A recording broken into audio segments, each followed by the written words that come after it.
My husband of all of 3 months had become a shell of his former self overnight. He had gone from a hard-working, compassionate, independent man to someone whose hands tremor so badly he can't tie his own shoes. And his night terrors so vivid, he is often hoarse the next morning. I coaxed my husband, let's call him DJ, into the car the next morning. The dirt roads on the way are now what I know as a trigger. Anytime something hits the bottom of the car, DJ braces for impact, sometimes calls me a battle buddy's name. We arrive to wait in the ER waiting room for several hours until a caseworker is available to assess him. She quickly decides that residual psychiatric treatment is the best solution and that he's in luck. There's a VA almost 500 miles away from home, and a plane will arrive within the hour to take DJ to the facility. The admitting psychiatrist diagnosed DJ with post-traumatic stress disorder. No surprise there. Then I found out that the psychiatrist DJ had been assigned to decided after a 5-minute assessment that DJ has bipolar disorder and has been placed on a 2-medication cocktail. I looked up bipolar disorder in the DSM and see DJ doesn't fit the symptoms at all for bipolar 1 or 2. DJ has a meeting every morning with the psychiatric team. His symptoms are not improving and he's becoming increasingly agitated and unresponsive. Anytime he or I mentions that he isn't reacting well to the medication, the psychiatrist doubles his current dosage. After a few days of visiting DJ on the unit, I find out that every single one of DJ's psychiatrist patients has the same diagnosis and the same medication, and each time any one of them says they aren't feeling right, their meds are also doubled. One soldier that a psychiatrist sees has been mute for several months. It took 2 years and 9 suicide attempts for DJ to finally get through the VA system. He has had plenty more deplorable doctors. One shrieked at me and how, that's the VA way, if you don't like it, leave. When DJ had a life-threatening reaction to a medication. Now when I advocate for DJ's and others' care, I remember the lesson that near-fatal medical policies are the VA way. Instead of leaving though, I do my best to make sure that poor treatment at home doesn't kill soldiers who have survived deployment.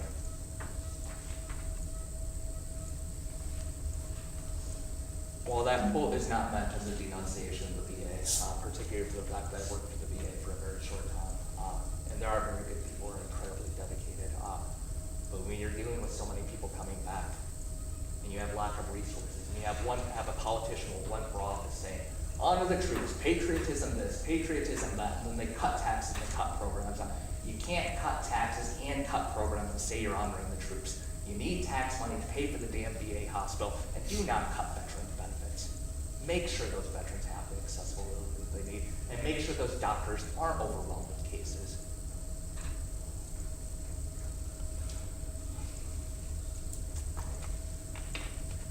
This third case is once again a soldier talking about their own experiences. I am an American soldier and I have PTSD. I was afraid how Army leadership would react if I had that on my record. I was a soldier, I was tough, I just needed to rub the patch and drive on.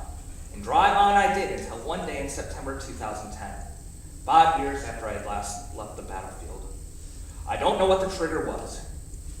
Maybe it was the young soldier, a mother of 2, who was just redeployed, who I watched cut down after she hanged herself weeks after returning from battle earlier.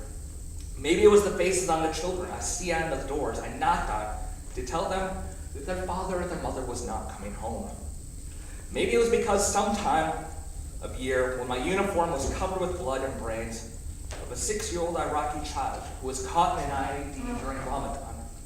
I don't know what the trigger was, but it hit me hard.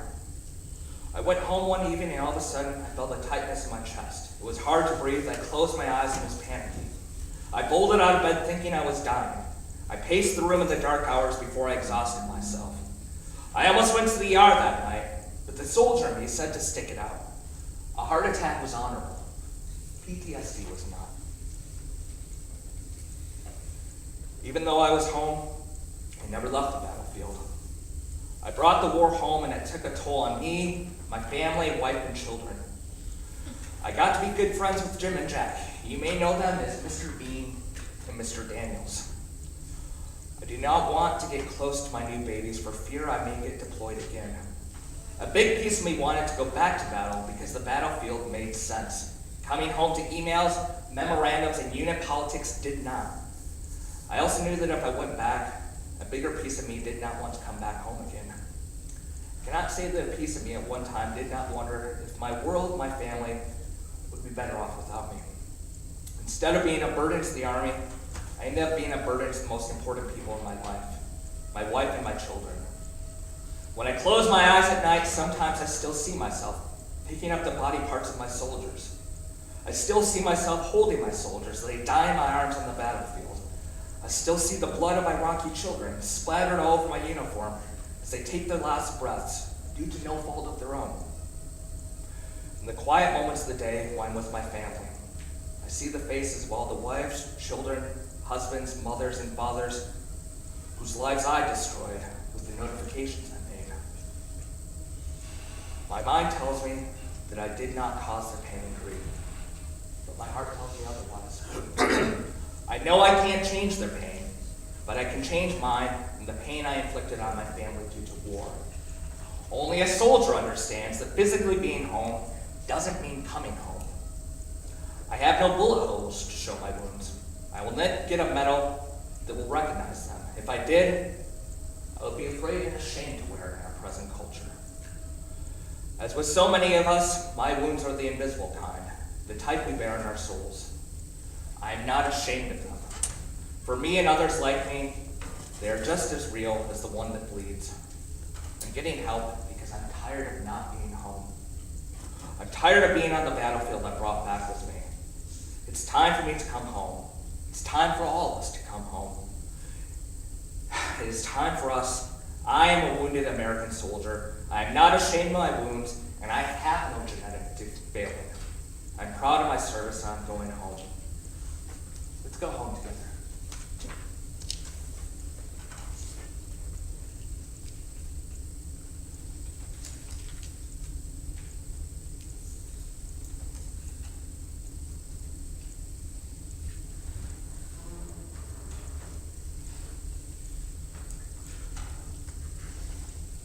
I really sometimes think at the end of the day, what destroyed my parents' marriage, when it came down to their own experiences with PTSD and trying to survive violence,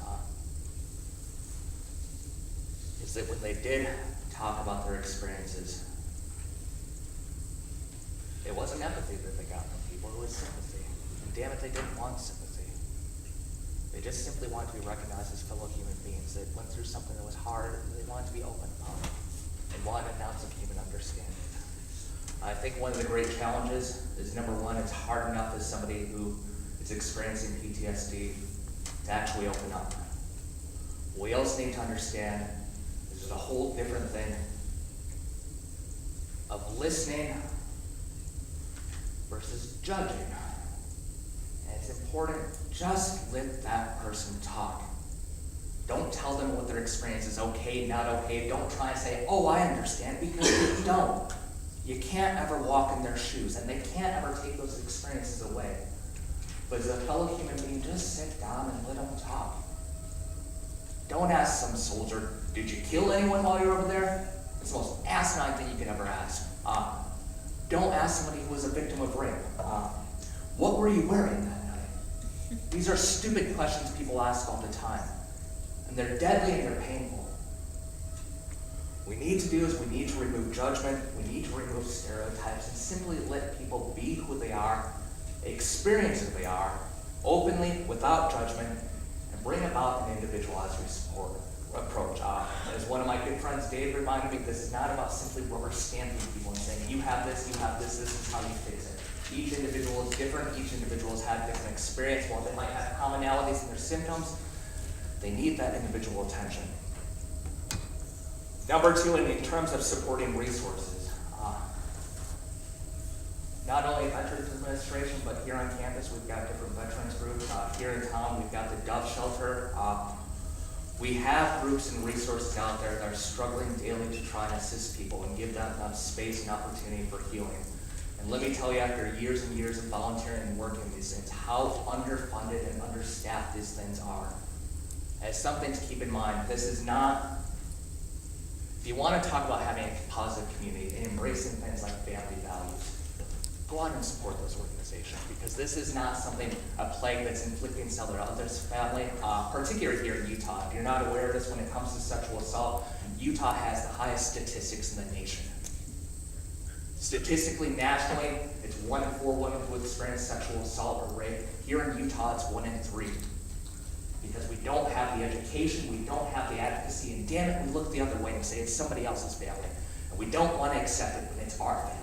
And if it is our family, yeah, you need to reach out to professionals, you need help, you need assistance, and you know what, sometimes that family unit, if it's dysfunctional, it's violent, that family unit sometimes should be destroyed.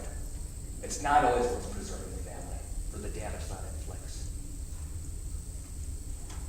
We also need to understand, in particular, if you're walking past the McDonald's building there on campus, there's a little group of people out there, they're always out there smoking cigarettes, and sometimes people look the other way going, oh, stinky smokers, blah, blah, blah. Let me tell you who those people are. Those are the troops you should be honoring. The reason why they're out there smoking is that's how they cope with life. And people look the other way and like, we should just ban smoking on this campus. Why? So those veterans can't have that access to something that they need to not trigger them? I'm sorry if that bothers some non-smokers, but the idea of a veteran not having the ability to smoke on this campus, I'm sorry, that's not a good idea. Ban it from me. I don't need a cigarette on this campus, but I'm not a veteran. Don't look past those people. Those are the soldiers you should be honoring. And last but not least, the theme for Take Back the Night, break the silence and end the violence. Because when we're open about these things in our community, when we talk about that, we let people say, it's okay that you are hurt. And it's okay to go through that healing process. It's okay to call out that perpetrator who inflicted that violence upon you. Perpetrators of violence are inherently cowards. And particularly when it comes to sexual assault. When those cowards are brought forth in public, whether it be through legal prosecution or simply calling them out, the shame that goes along with that, people who perpetrate violence and people who abuse and rape people are inherently cowards, and when they feel that social stigma or that shame, they stop that because they do not want to be shamed in public. And this isn't something affecting somebody else's family. If it's 1 in 3, I guarantee you, if you have not gone through this personally, I guarantee you, a roommate has, a best friend has, a sister, a mother, a grandmother, and they're desperately seeking some support. And somebody to just let them talk and heal. We need to equip young people with information. A young person, before they sign up for the U.S. military, should know exactly what the hell they're getting themselves into. And I'm not anti-military in any way, shape, or form. I come from a military family, but I also come from a father who was a veteran. When I said I was going to join the Air Force, he said, let's sit down and have a talk, son. Let's talk about that choice you're making. And go into it knowing exactly what you're getting yourself into. And we had that talk, and I made a different choice. I appreciate the honesty that my father had with that. And I don't disagree with young people giving service to their country. Let them know what they're getting themselves into. And particularly when it comes to education, to try and prevent sexual assault. Let's be a little bit more open about it. Let's talk about sex, let's talk about sexuality, and particularly what healthy sexual relationships are.